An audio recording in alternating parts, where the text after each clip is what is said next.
Assalamu alaikum, peace and blessings. You're tuned in to the Sajdah Saturday Morning Coffee Talks, where we talk about life, love, and business.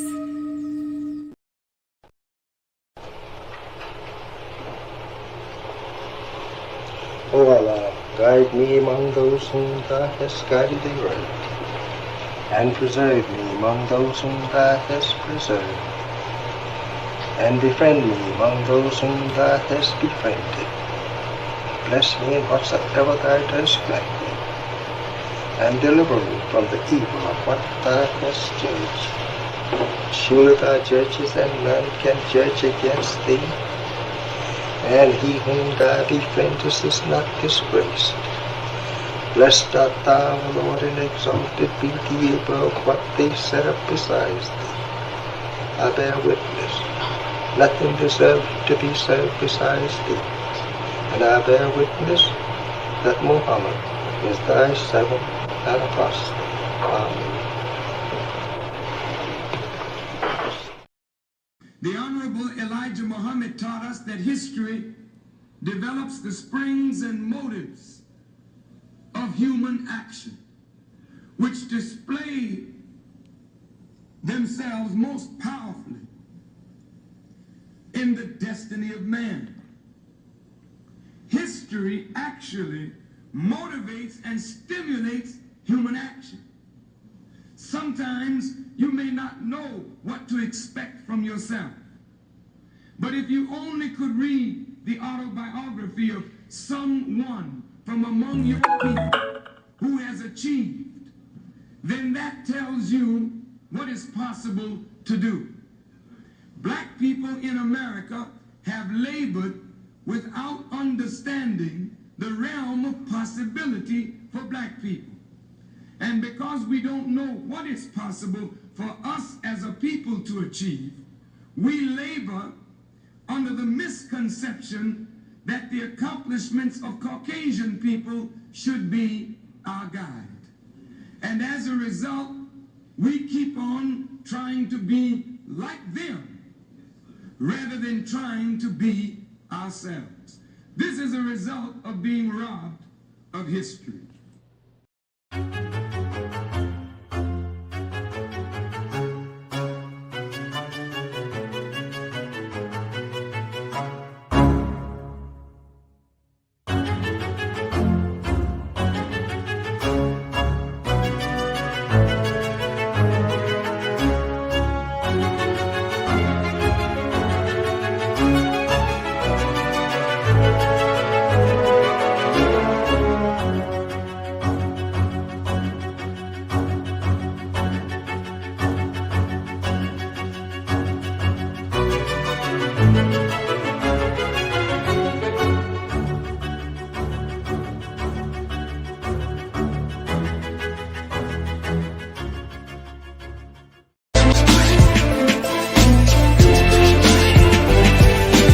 You belong to yourself.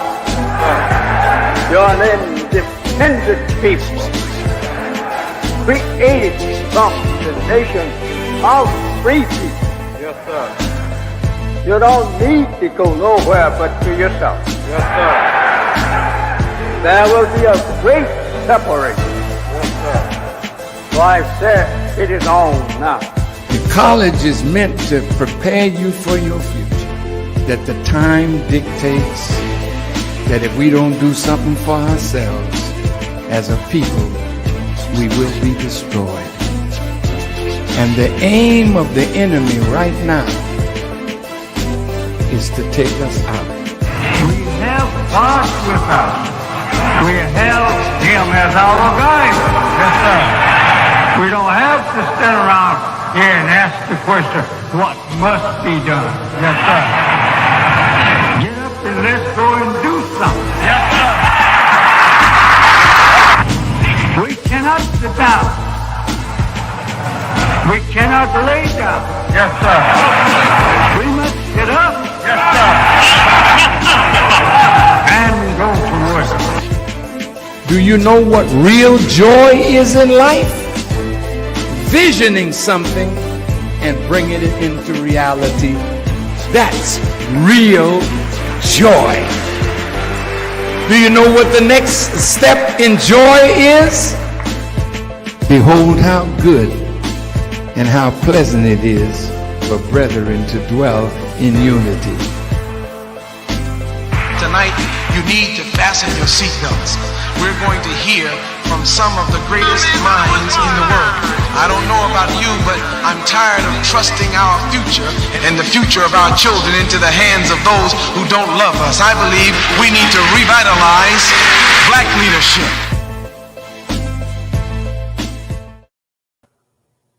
I love this stuff.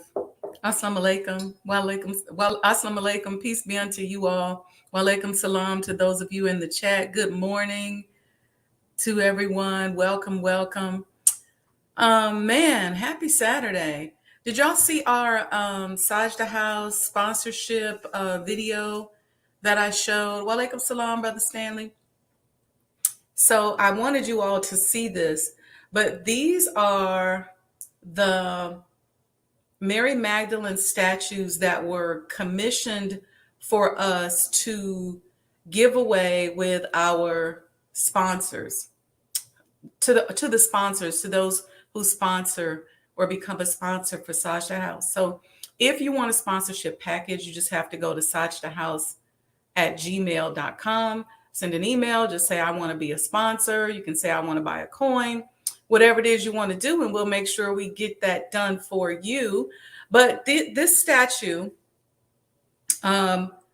it's an interesting story behind it. It was commissioned for me by, or suggested for me by someone, actually a priest, who saw what we were doing for Sajdah House, and he loved it so much that he facilitated having this commissioned. And this is created by Timothy Schmalls. So this is his original one. You could see it. Mary has her oil that's in her hands a little clearer. In ours, the oil pieces, this thing is heavy. The oil piece is back here. And you see her hand, and this is Jesus's foot. And then, of course, this is her hair, symbolic of the Bible that describes it. And this is the back of it. So it's very detailed, very heavy. And I promised him that I wouldn't sell them because they didn't want them to be sold. But I said, well, what we'll do is each of our sponsors will make sure that we give them one. So if you become a sponsor for Sajdah House, you get one of these commissioned Mary Magdalene, very heavy little sculptures by Timothy Schmalls. Okay. So peace and blessings. I see y'all in the chat. Let's see who we got here. We got the great Sister Betty here. Welcome, Sister Betty. Good morning. I see Brother Lamont. Good morning. Assalamu alaikum, he says. And good morning. Wa alaikum salam, we say in return. We got Brother Stanley Ferguson says, Assalamu alaikum. We say wa alaikum salam in return. Sister Felicia Horn is here. Assalamu alaikum, Sister Sajdah Muhammad and family. Happy Savior's Day. Wa alaikum salam, Sister Felicia, and to your family, and happy Savior's Day to you all as well. Sister Aletha says, Assalamu alaikum, morning blessings. And we say, wa alaikum salam, morning blessings to you also, sister. And Sandra D says, Assalamu alaikum, Sister Sajdah and family. Saturday blessings, happy Savior's Day. And Sister Sandra, to you, we say, wa alaikum salam to you and your family. Saturday blessings and happy Savior's Day. I hope y'all had a good week. Let me know in the chat how your week went. Sometimes you don't have a lot to do, but you may have an emotional week. You may have a lot of things that just kind of crop up and prop up and go down. I was almost trying to get a cold this week, so I had to make sure that I fasted because just to start, and it's starting to clear up already. So I'm just working with my coffee this morning. Make sure that No cold. I ain't got time for no cold.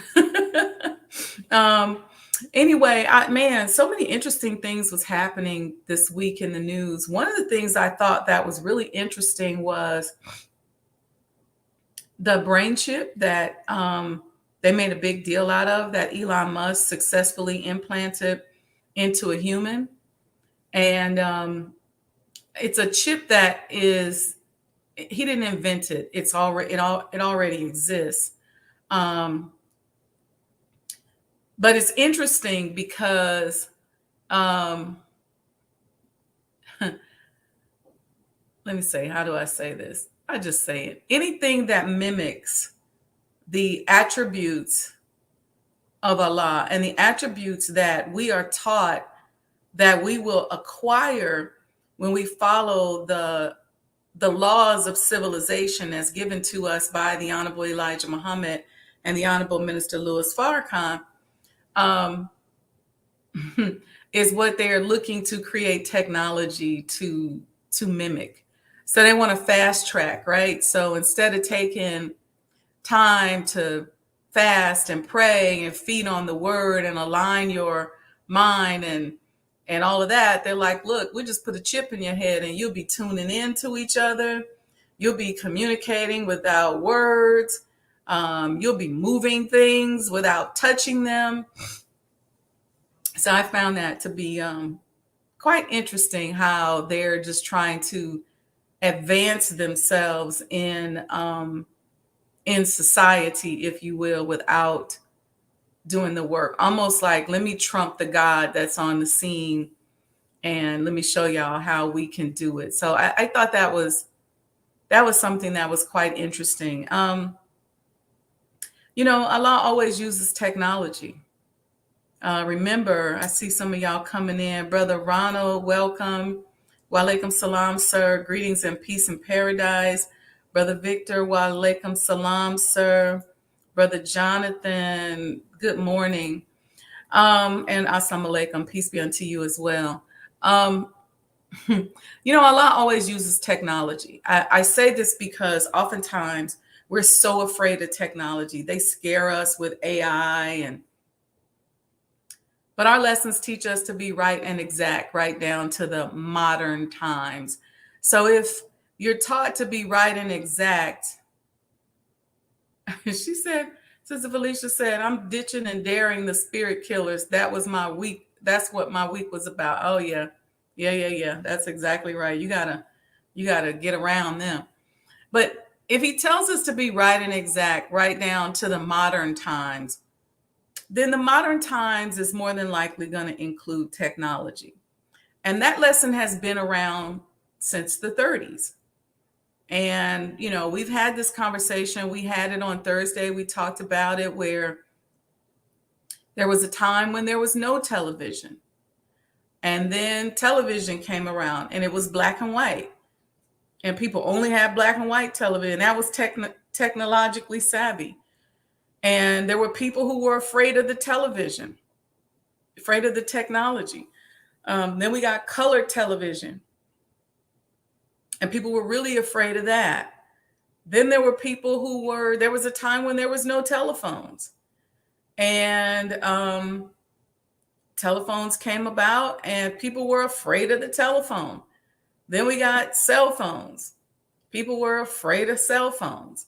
There was a time when there was no cars. And the cars came out and people were afraid of the cars.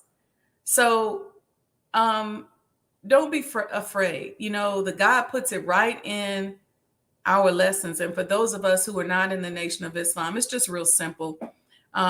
These are lessons that we receive as registered Muslims that we're to study and memorize and to use as guidance for our lives, among other things. And there's something in there that talks about being right and exact right down to the modern times. And so I say to us, don't be afraid. At one time, in the Bible, when they was talking about Ezekiel's will, that was technology.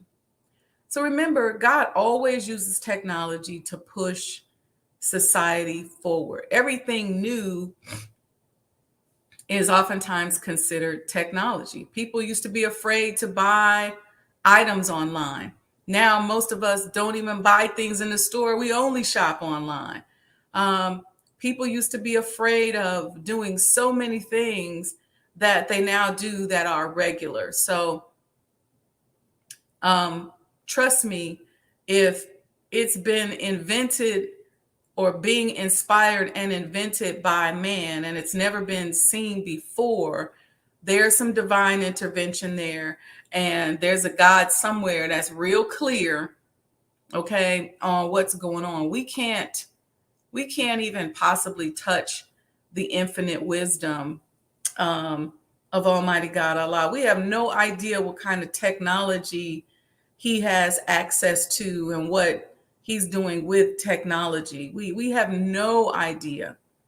I mean, they're just and a beautiful thing. Let me say this: so much of what is great, most of what is great about America was invented by Black people like us, right?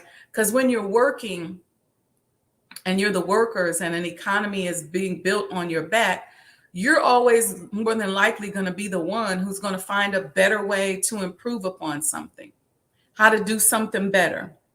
If you're working in the fields, you're like, man, how can we do this more efficiently, more effectively? How can we pick more cotton in a shorter period of time? So then you had Eli Whitney with the cotton gin, and how do we do things differently? The first automated vehicle invented by a Black man. Ford actually mass produced it, but he was the first one to invent it. So don't be afraid of that. We usually are the ones that are part of technology. If you think about some of the most cutting edge movies, like The Matrix, it was the sister who wrote that. So let's get over our fear of technology. They tell us we gotta go to school and major in IT, and you got to take some computer classes, and it becomes so, so woo, so scary to us. But people now are afraid of self-driving cars. I think probably in the future that's going to be very, very, very common. The infrastructure is being worked on, as we speak. People were afraid of electric cars. And now, you have the majority of the major car manufacturers now, in addition to Tesla, coming out with electric vehicles. And there's a push to go to all electric vehicles and reduce our dependence on petroleum or the petrodollar. So that infrastructure is being worked on, trust me. A lot of us are like, man, we're afraid of being tracked. We've been being tracked, and folks know everything about us now for decades. So just don't be afraid of it. Brother Lamont said they stole blockbuster movies from that sister. Yeah, that's exactly right. So I just don't want us to. I want us to get out of that where we're not tech savvy. We're afraid. We're scared of the internet and all of this stuff. They can't do anything that Allah does not allow them to do. He is the author of life and death. And if it's interesting, because if you know how that scripture in the Bible says, if you have faith the size of a mustard seed, and you know how tiny that little mustard seed is, think about that. If you can move mountains with that little mustard seed, you don't have to worry about technology or anything that's going to come out being harmful to you. In a lot of cases, technology is better and it makes our lives better, like in medicine. I believe they've had the cure for diabetes. They know how to stop high blood pressure, all of that. It's just that it's mainly poor people or Black people who are plagued by these diseases. But once it started becoming widespread and then you start seeing them wanting to release certain drugs to the public that only elite people used to get. I wonder, for a long time when I was in healthcare, I used to always say, why is it when Black people get diabetes, we see them like years later and they got gangrene and they're swollen and they're going blind and all of this stuff. And certain white people, wasn't all white people, but certain white people or certain people in certain socioeconomic classes would get diabetes, and we'd see them not even years later, but like a month or so later, and they'd be thinner, they look healthier, they look better. And I was like, what is going on? And I remember having this conversation, but everybody's just looking at me like saying, well, it's just simple. It's just diet and exercise. I said, no, people ain't that disciplined. You're not going to tell me that they that disciplined. I said, they got access to something. And then now with just the onset of obesity and all of that, and because they know they can make money off of it, they're releasing drugs to help cure and reduce the impact of diabetes, and aid with weight loss. It just is interesting to me. But there's a lot of technology that works well, even in medicine. Whenever you have blockages in your arteries, whether it was in your heart or maybe in your limbs or anywhere else, you had to get cut open. You had to get open heart surgery, and they literally had to go in, open you up, crack your chest, get to the artery, cut it, take the plaque out, maybe patch it or something like that. But literally it was this very tedious surgery. Same thing if you have blockages in your arteries in your legs. They had to literally fillet you open, get to the artery, fix it, and close you back up and bypass it or something. But now there's technology, there's lasers, there's catheterization that can be done, atherectomies, all kind of stuff that are done, and it's an outpatient procedure, and you go home the same day. So you want to embrace technology. All right. Yeah, sickness is a big business. It's really sad, Brother Lamont. I didn't realize for myself all those years of working in healthcare development, how it had impacted me, because I'm an empath, and my intention was to go into it as a developer and get in and get out. And then I got vested, started to have some partnership percentages, and I was still developing, but I was more, involved in some of the operations. And it became painful. Just the whole predatory nature of the healthcare business. It was really sad, especially when you started to see the disparity, right? So like I told you, I'd see some people at a certain socioeconomic background, when they would get diagnosed with something, you could see them a couple months later and they look like they never had it. They look amazing. And then you see mostly our people, Black and Hispanic, come in and it's just a downhill. They just start circling the drain. And I just always said, we need to, I don't know what you call it, maybe democratize medicine. We got to take back ownership of our health. But even more so, we could take back ownership of our health. Obviously, there's How to Eat to Live, where we can reverse a lot of these things. But then we also need access to this technology. It needs to be made affordable to us. The research is being done with our tax dollars. So make it affordable. We have a lot of obese people in our community, and they got all these, they call them weight loss shots now, but they're really, diabetic medication to help with the processing, to help your pancreas and things like that process and level out your blood sugar levels. But these people that are, in the hood, don't have the means, they can't afford it. So there needs to be some kind of leveling of that. I think that's where money needs to be spent. They so busy sending out money to go defend people overseas or fight people overseas. We'll fund some of this research so some of this technology and some of this stuff can come down to the people who actually need it. Because unfortunately, a lot of us are not disciplined enough. We know that the dietary program given to us by the Honorable Elijah Muhammad works.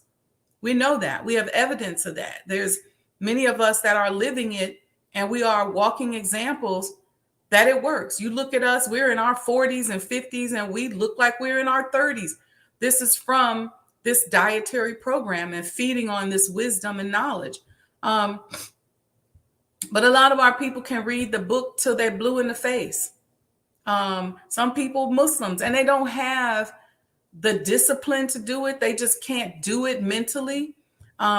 Or they have some other underlying disease that even when they do it, it impacts them differently, or it's more of a slow process. So some of this technology, if they could get some assistance with some of this technology that's out here, and then still doing How to Eat to Live dietary program, they would be in a good space. But I just think it's wrong that certain people don't have access to things. You guys have heard me tell the story about, we went to a fact-finding healthcare mission in Asia. And we went to Beijing and Seoul. Is that it? I think it might be one more place. And when we were in China, in Beijing, the amount of technology, and I'm not a big fan of China. Like some people's like, I love going to China. I don't really care for China because I'm a little more sensual and spiritual, and I like places like that. I did enjoy Korea because I love the Koreans. They're very ceremonial, and everything felt very soul-filled. But China felt very systemic and very structured, very manufacturing oriented. I didn't feel the art of creativity from China. So the healthcare system was interesting. We went to the hospital, one of the largest hospitals in Beijing, and they use stem cells like everyday medicine. Now, I don't know where they're getting the stem cells from. I can't say that, but that's what they use. And they made a comment. They said, well, the U.S. will never catch up in this research because I think President Bush banned it, and then President Obama tried to start it back, but they are so far ahead in the research. And I was sitting there during their presentation, and when I tell you, it literally looked like they was growing back limbs. You have people with wounds that wouldn't heal, like diabetic wounds that traditionally here in the state, people have to go to wound care and get the wound packed and all of that. They was closing them up, growing back the skin on it with the stem cells. I mean, it was fascinating. And I asked a question, and I said, what about diabetes and kidney dialysis or kidney failure? What do you guys do for that? Do you use insulin? Do you put them on dialysis?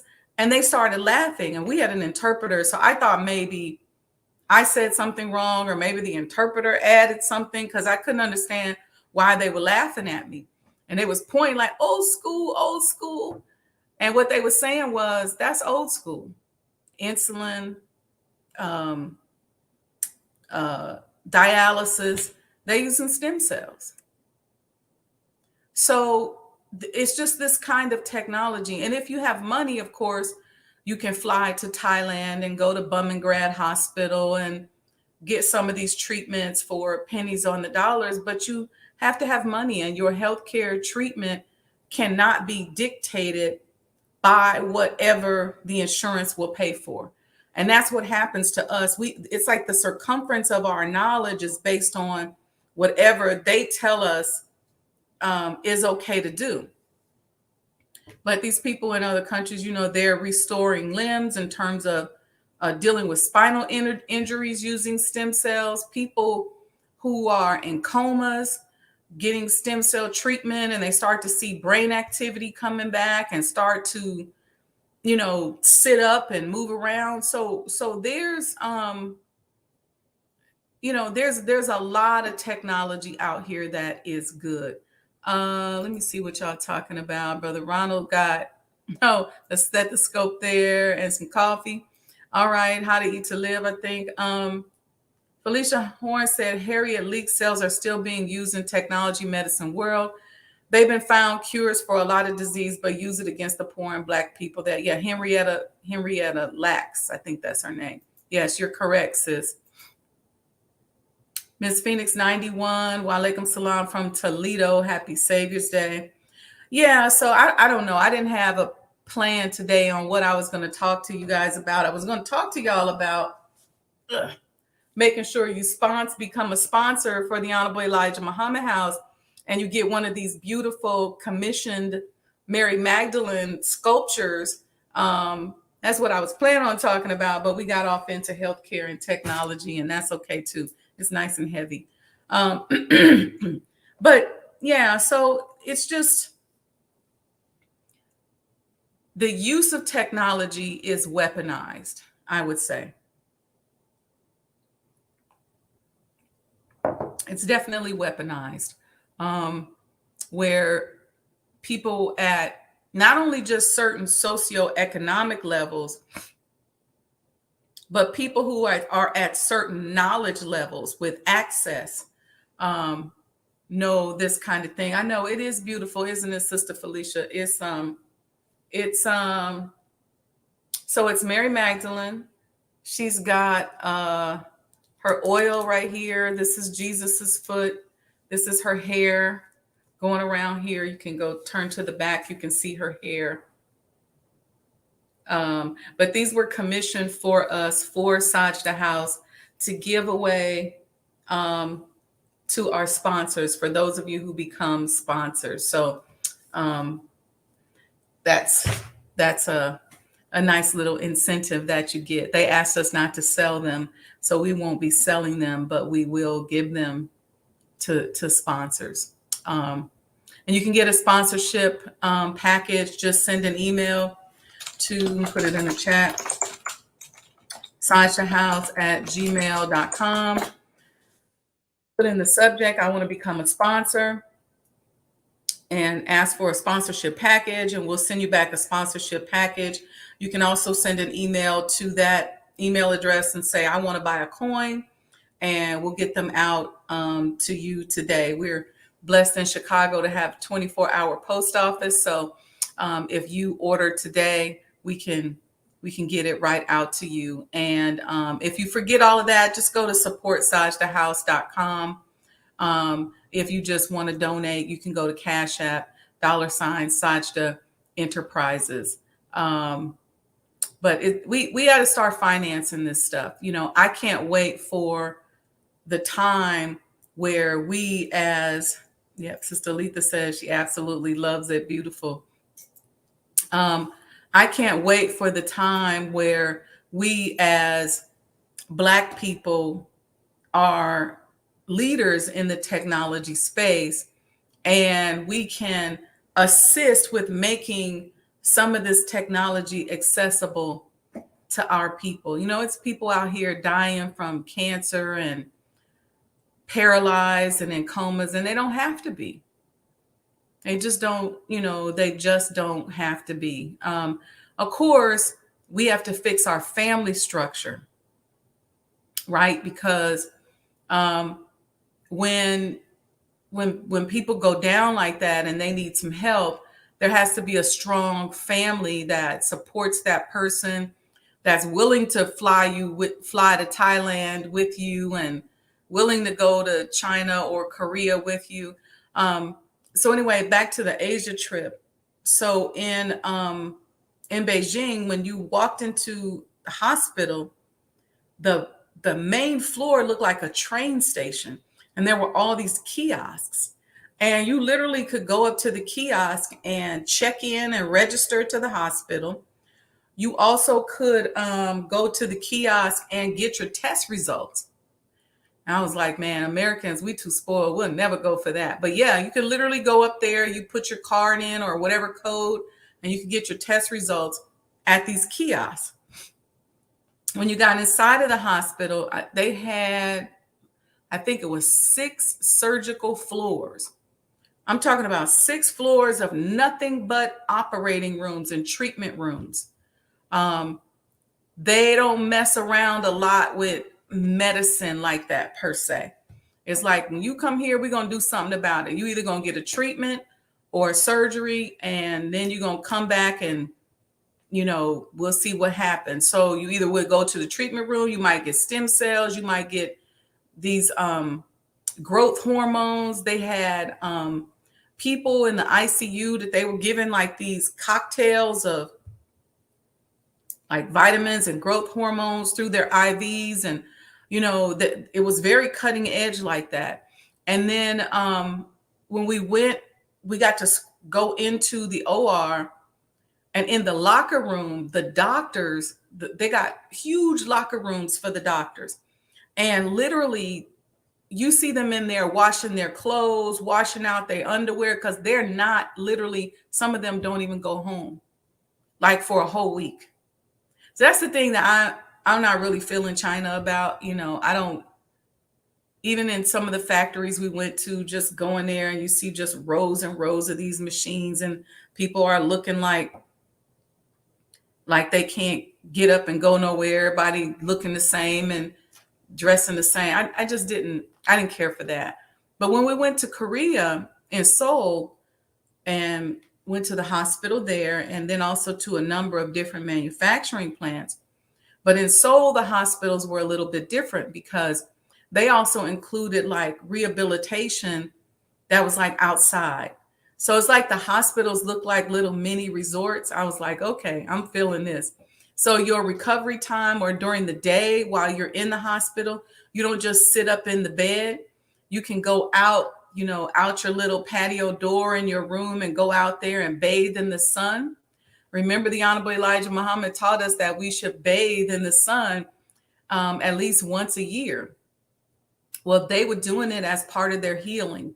So you go in, you're getting your treatments. They're just as technologically advanced, and their hospitals look like amazing. They look like 5-star hotels. Like, imagine going to, it's like this in Thailand too. Imagine going to Vegas and the Aria Hotel with all those chandeliers and stuff is actually a hospital.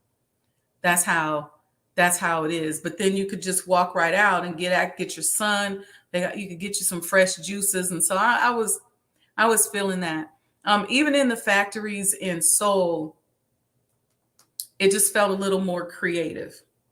It didn't feel like China. Like, we went to a clothing manufacturer, and there were just these rows and rows and rows of sewing machines with people just sewing, and they wouldn't even look up at you when we were walking down the aisle. They wouldn't even acknowledge you. But Korea is different. Their hospitals are run very kind of military structurist. So my business partner, since he's a surgeon, when he would walk past, they would stand at attention, like he was a general. If he walked up to the front desk, they would come to attention. And I thought that was interesting. But the hospital, they just look better. They got the coffee shops on like each floor where the family can go and have food and eat and all of that stuff. And I thought that was really, really super cool. And then we went to like the Samsung plant and saw the solar operated mopeds and motorcycles and just some really cool things, and the battery plants. And let me tell you something, them Koreans are rich. Listen to me, they are rich. They got money over there. You didn't see that so much in Beijing. It kind of, I tell you what it reminded me of. You know how in Chicago, when they used to have all the projects downtown, those big high-rise projects, And they have those at certain places in Beijing, and the high rises is where a lot of the people who work in the factories live, and it look hood. Just like it's like the same mentality developing from just that, that life. Um, so yeah, so that's how that was. But just seeing all the technology was really, really powerful. The different things that they were doing with computer chips and stuff like that was really cool. So I'm just saying that to us is don't be afraid of technology. Sometimes disease processes advance so fast that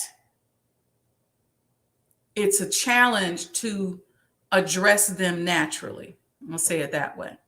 Or sometimes you can have a disease and it has caused so much damage, some kind of breakdown in a system or organ, some kind of blockage, some type of something that's happening that has caused the damage, and it's so damaged that you're going to need technology or maybe even medicine to improve. So that's why when you're feeling good, don't take it for granted. Get on your how to eat to live now. Do your fast, eat your 1 meal a day, get off the pork, stop smoking, stop eating processed foods. When we first came in the nation, we got a list of foods that we should eat, we shouldn't eat, with a list of ingredients. So you see me in the store, if it's a brand I don't know, I'm reading the ingredients. And if it got 4 or 5 ingredients that I can't pronounce, I'm not eating it. I don't put it in my body. So you want to make sure you're doing all of that up front ahead of time. And then if you do get sick, don't be afraid if you do need some type of treatment from a medical professional. You just need to make sure, and this is a business that I thought about, you just need to make sure that you have an advocate, somebody to help you navigate the system so that you don't become a statistic. That's where it becomes a problem. There are surgeries that can be done that can save your life. There's medicine out there that can save your life, that can help you, especially if you got a disease process that is moving rapidly. When you start going natural and taking your herbs and stuff, it does work, but it takes more time. And you may not be able to outpace that disease process. But what you need when you do go to the hospital is somebody to be an advocate for you. A lot of times family members might be too emotional, or, or maybe you don't have any family members to, to assist you. So one of the things I've been toying around with is creating this type of advocacy business, because I know it from the other side. And I know how certain insurances will say, let me put it this way. Certain insurances will really dictate how treatment is administered, which is not going to help you outpace that disease process. So, being able to understand that, and oftentimes, and this is no slight against anyone, oftentimes, unless a doctor is very conscious, I don't know why I'm talking about this today, but oftentimes if a doctor is not very conscious, they may not be the advocate that you're looking for or that you need. So sometimes we think, well, I see a Black doctor and I go, oh, okay, I'm happy. But you need a conscious Black doctor and somebody who's not afraid to think outside the box, because there's a system that is set up. There's a system in the hospital. There's a system with the insurance company, and there's boxes that they have to check. And oftentimes, that doctor, while he or she may be Black and may make you feel a little bit more comfortable, and they may use better language, and they may actually touch you, and examine you, they may not be able to deviate from the systemic approach to treating your disease if needed. I'll say it that way. So that's just something to keep in mind. And there's so many predators in and around healthcare. There are patients who are predators. I mean, I've seen patients come in and they know they dead wrong. They come in and they've been sick for years. And then they'll lie and say, well, the doctor made them sick. They'll come in knowing that they needed a surgery and they'll lie and say, well, they did this surgery and I didn't really need it. It's just, then there's the other side of it where there's doctors who are predators. So it's just a predatory environment and everybody's trying to protect themselves. And so sometimes to cut through that, you may need some help. And so an advocate is oftentimes good, and making sure you get a second and third opinion whenever something is wrong. And if you have the means, seek out alternative ways to treat a particular disease. If you know that there's a treatment center in Texas for something that's ailing you, fly down there and get an evaluation. They may have access to research and technology that can help you. Because what you want to do is you want to outpace the disease process, and then you want to outpace it, and then you want to stop it and turn it around. And oftentimes what happens with medicine is the disease process is going at one pace, and all they're doing is giving you medicine to help you cope with the disease process. Y'all get that? As opposed to saying, let's figure out how we can turn this around. And most of the time, depending on how advanced that disease process is, you're going to need a combination of natural methods that include behavioral changes, like how to eat to live.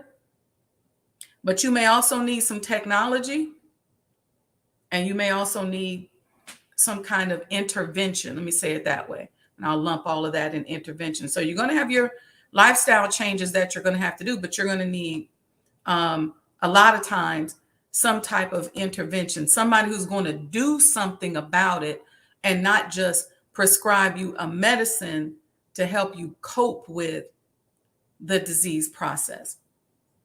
I hope that makes sense. So just something to help you think about. And here's an example. Let me make it, since I'm on this topic and Allah gave me this topic to talk about today. Let's say you are suffering from high blood pressure and diabetes. Okay, I'm not a medical doctor.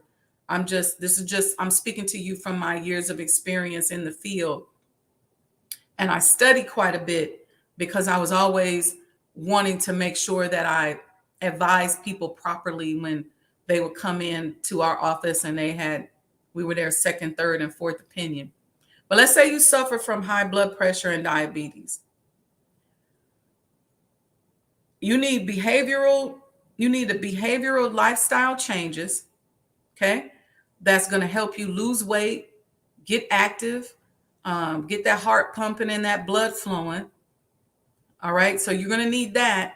But then you're also going to need something to help protect you against the advanced stages of the disease, if that's where you are.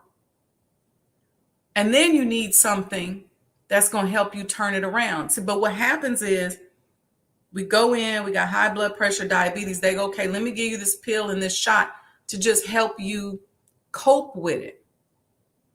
It's gotten better with diabetes, where now they'll say, well, you need to go on this diet or that diet.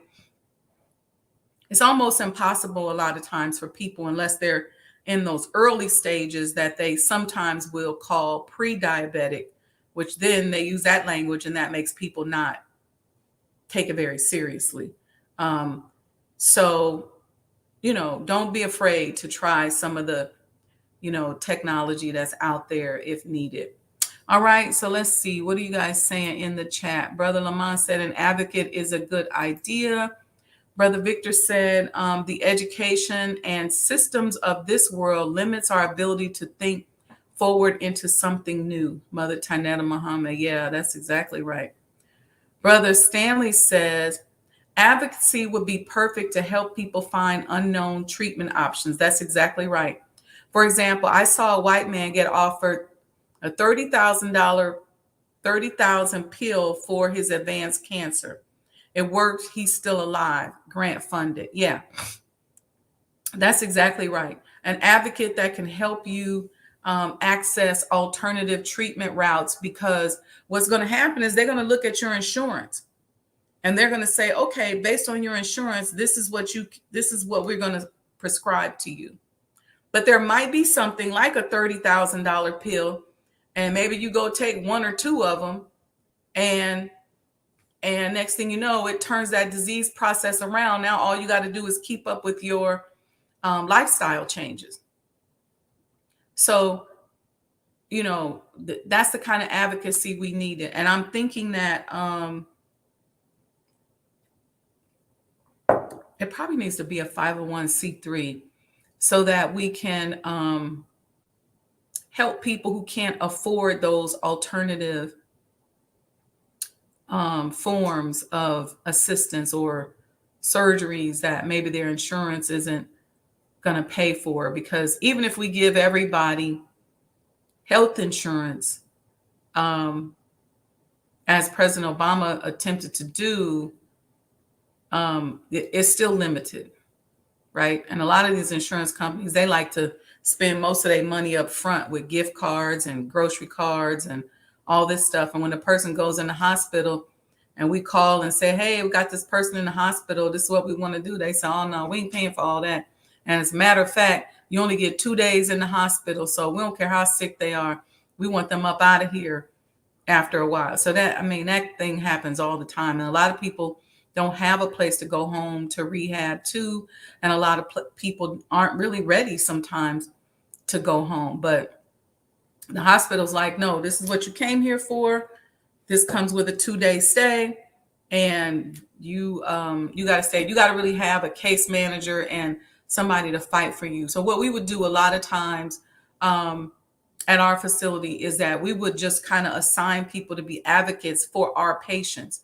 So we only did it for our patients. So if our patient came in, and for a lot of us as Black people, I tell you another thing that plagues us is that at young ages, we have such bad and poor lifestyle choices. So a lot of us are doing drugs. A lot of us are smoking like crazy.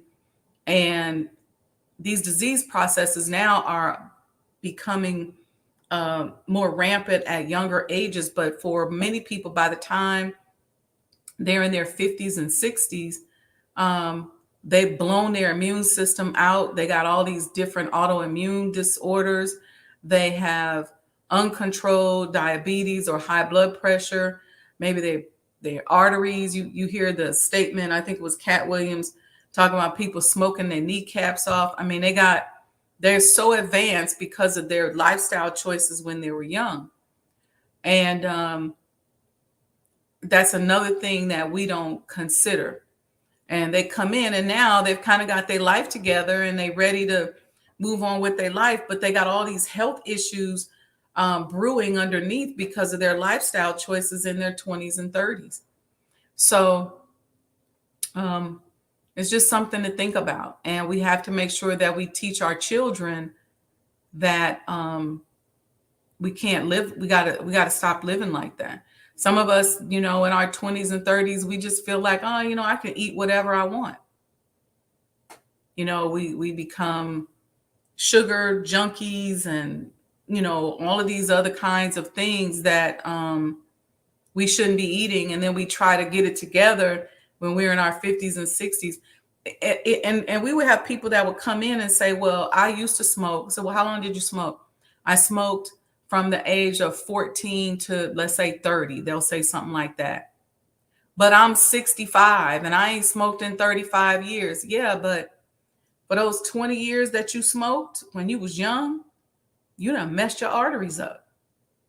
It just has taken a while for the disease process to kick in. We have people that will come in and say, I was on crack from the age 21 to 30, but I ain't did no crack in 35 years. And you see them and they looking normal. They working for the government, and you wouldn't think it, but underneath they've blown out their immune system, or they got so many problems now because of those lifestyle choices at a very young age. So these are just things that we have to be conscious of, in general, not just as a people, but in general. I think people in general. And so if you're blessed, like I was in my early 20s, to become a member of the Nation of Islam, and spent those early 20s not drinking and smoking, but really on a strict diet and in a certain environment, it pays off later. And you can't see it oftentimes when you're in your 20s, but it pays off when you get older. So it's just something to think about. And it's never too late. It's never too late to make the necessary lifestyle changes. Pick up the book, How to Eat to Live. Start what they call now intermittent fasting, eating one meal a day. Start doing your fast once a month. Be mindful of those processed foods. And, those processed foods are so bad. They cause all kind of arthritic issues. They put all those chemicals in your blood system. We used to have patients who smoke. And I had a gentleman say to me that he had smoked and did crack. And he said it was easier for him to kick the crack than it was smoking. It's just highly addictive behaviors that we just have to stop. Right now, people are popping pills and smoking marijuana like crazy, and they think it's real marijuana, but it ain't. It's this synthetic stuff that's going to have the same impact, probably, or worse, as crack did on our generation. So it's just something to think about. So, all right, family. I told y'all I came today. I didn't know what I was going to talk about. I ended up talking about healthcare. Maybe there's somebody that's listening that needed to hear this, needed some encouragement. I pray that it touches you and that you are blessed with healing. We should all be on our healing journeys. You can't live in America, and you damn sure can't be Black in America without having some post-traumatic stress disorder going on in your life. So you got to be on your healing journey. I mean, a lot of us had things that happened to us in our childhood. And even if you feel like you had a beautiful and perfect childhood, there are certain behaviors that were passed down through slavery that you got to start unraveling, and that are likely holding you back. So we should all be on a healing journey. I would suggest to any of us, don't even be in a relationship with nobody that's not on a healing journey. If they're not putting in the work, playing full out on a healing process, trying to become better, trying to be better as a man, better as a woman, better as a parent, a sibling, a child, whatever, then you don't even need to be engaging with them unless they can pick up that healing bug. I mean, we should be going through, I'm always telling you guys about the healing exercises that I take myself through, from forgiveness to returning to my authentic self, going through my study guides, just digging through and just constantly healing, constantly working on a healing process, constantly working on how we treat other people. And that healing process is also a physical healing process. So you can't be up here talking about Jesus, and Muhammad, but you ain't treating yourself right physically. You want to be around to preach the gospel, to see the gospel, or to just have a better life. It's just about being healthy. And a lot of us need to get our butts in some counseling or go talk to somebody. A lot of us are sitting up here dealing with stuff that is impacting our ability to be a better person. Listen, sit down. Sorry, that's my note telling me time to be quiet, but sit down and talk to somebody. Go to a group, have a friend, go to a professional counselor, study, read, work on that stuff. Some of us have things that we've done that we feel guilty about, that we carry with us, that we continue to use to define who we are. And that limited definition of us prevents us from stepping into our godhood. Some of us are carrying heavy burdens, and we need to go talk to somebody so we can release that burden. Some of us were abused. Some of us watched mental abuse, parental abuse, elder abuse.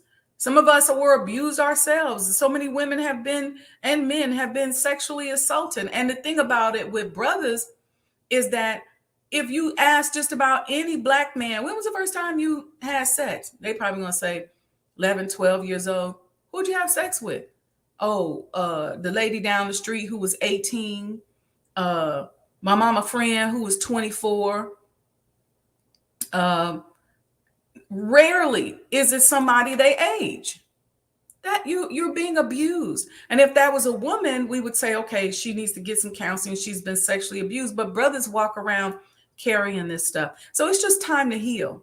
It's time to shed all of this stuff, to release, because you can't bring your authentic self to any relationship, to anything, unless you heal. You can't bring your authentic self to your business unless you begin the healing process. Because what's going to happen? Those abusive behaviors that exist in your personal life are going to spread over into your business life. And you're going to have a difficulty manifesting in a conscious and righteous manner. So you're going to be stuck having to do something illegal or something wrong or something shady in order to make it. So let's increase our power. Let's heal. So, okay. Thank you all. Brother Lamont said people thrive off of negativity and pain. Yeah. Sister Felicia says she needed to hear this. Thank you, sis. I'm glad. Brother Lamont said another great show. Thank you. Sister Sandra reminding everybody heal, healthy. That's right. Y'all know my goal is to help everybody become happier, healthier, wealthier, and to experience more love. So support the show. Make sure you like and subscribe. Go to Cash App, Sajdah Enterprises. If this helped you in any way, it's a cheap price to have to pay for an advocate. You get free information on the Sajdah Wendy Muhammad YouTube channel. So I'm not charging. So charge yourself and go out there and pay, whether you can pay $1 or $10 or $50, $100, $1,000, but get yourself in the habit of paying and creating that flow of energy when you receive something good. So, all right, peace and blessings, family. We will see you all this coming Thursday. Have a wonderful, wonderful Saturday. Have good conversations with yourself. If you feel yourself having anxiety, tell yourself that you're safe. Tell yourself that the God within is connected to that greater God outside of yourself. Have that conversation with yourself and have faith. It's one thing to have faith in all these people outside of yourself, but how much faith do you have in yourself? How much faith do you have in the God within? All right, peace and blessings, family. Love you all, and we will see you, inshallah, on Thursday. I'll try to do a couple of lives this week. I'm gonna work on scheduling that in and doing better with that. And because I got some great shows coming up that are going to start, inshallah, shortly after Savior's Day. All right, see you all soon. Assalamu alaikum. The Honorable Elijah Muhammad, who in my judgment is the master historian, taught us that of all our studies, history is the most attractive, and it is best qualified to reward the researcher. History is most attractive. Why should history be most attractive? Because history is the recorded time of the human family in its struggle to overcome obstacles. There is no life that is without struggle. The Holy Quran teaches us that man, meaning man and woman, is made to face difficulties. And after difficulty comes ease. But it is history that guides us through difficulty. For if you know how people who had difficulty yesterday got through, and if your difficulty is somewhat similar, then today we also can get through if we follow the guidance of history. This is why Carter G. Woodson and many of our black giants fought for black people to know our history. Because in not knowing our history, we don't have a guide. And without a guide, we are lost.